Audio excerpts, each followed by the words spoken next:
এই রেসিপিটা যদি বাড়িতে বানাও সবাই তো খেয়ে তোমার নাম করবেই, আর বাচ্চারাও বারবার চেয়ে চেয়ে খাবে। এই রেসিপিটা বানানো খুবই সহজ। বাড়িতে যদি হট করে কোনো মেহমান আসে তাহলে ঝট করে তোমরা এটা বানিয়ে নিতে পারবে। তো চলো তোমাদেরকে দেখাই এটা আমি কি করে তৈরি করছি। এটা বানানোর জন্য আমি ময়দা নিয়েছি, তোমরা চাইলে এটা আটা দিয়েও বানাতে পারো। প্রথমে এটাকে একটু তেল, নুন আর চিনি দিয়ে ভালো করে ময়াম করে নেব।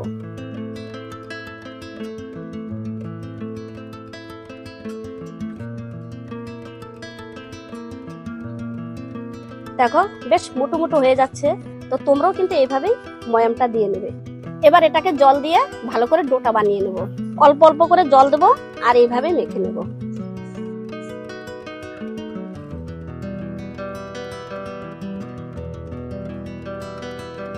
দেখো ডোটা রেডি হয়ে গেছে।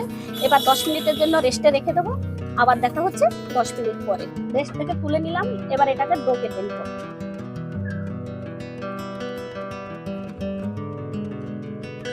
এবার ডোগুলোকে একটা একটা করে রুটির আকারে বেলে নেব। দেখো রুটিটা বেলা হয়ে গেছে। এবার এর মধ্যে দিয়ে দেবো আমি আলুর পুর। এই আলুর মশলাটা আমি আগে থেকেই বানিয়ে নিয়েছি। সিঙ্গারার মশলা যেরকম মিষ্টি হয় ঠিক সেরকম ভাবেই আমি বানিয়ে নিয়েছি। আর এই খাবারটা বাচ্চারা বেশি পছন্দ করে, তার জন্যই আমি এটা হালকা মিষ্টি হালকা ঝাল বানিয়েছি। এর মধ্যে আমি এবার আলুর মশলাটা দিয়ে দেবো। এইভাবেই তোমাদেরকে পুরো রুটিতে লাগিয়ে নিতে হবে। দেখো পুরো রুটিতে এটা লাগানো হয়ে গেছে। এবার এটা আমি গোল করে ভাঁজ করে নেব।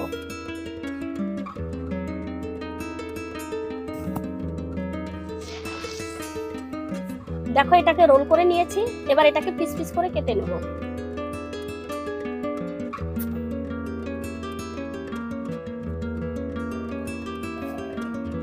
এবার এটাকে আমি হালকা চাপ দিয়ে একটা শেপ দিয়ে নেব। দেখো আমি একটা এরকম শেপ দিয়ে নিয়েছি। তোমরা যেরকম পারো সেরকমই শেপ দিয়ে নিতে পারো। সবগুলো এরকম ভাবেই বানিয়ে নেব। এদিকে সব শেপগুলো বানানো হয়ে গেছে, আর এদিকে আমি তেলটাও গরম দিয়ে দিয়েছি। তেল গরম হয়ে গেছে। এবার এগুলো একটা একটা করে দিয়ে সব ভেজে নেব।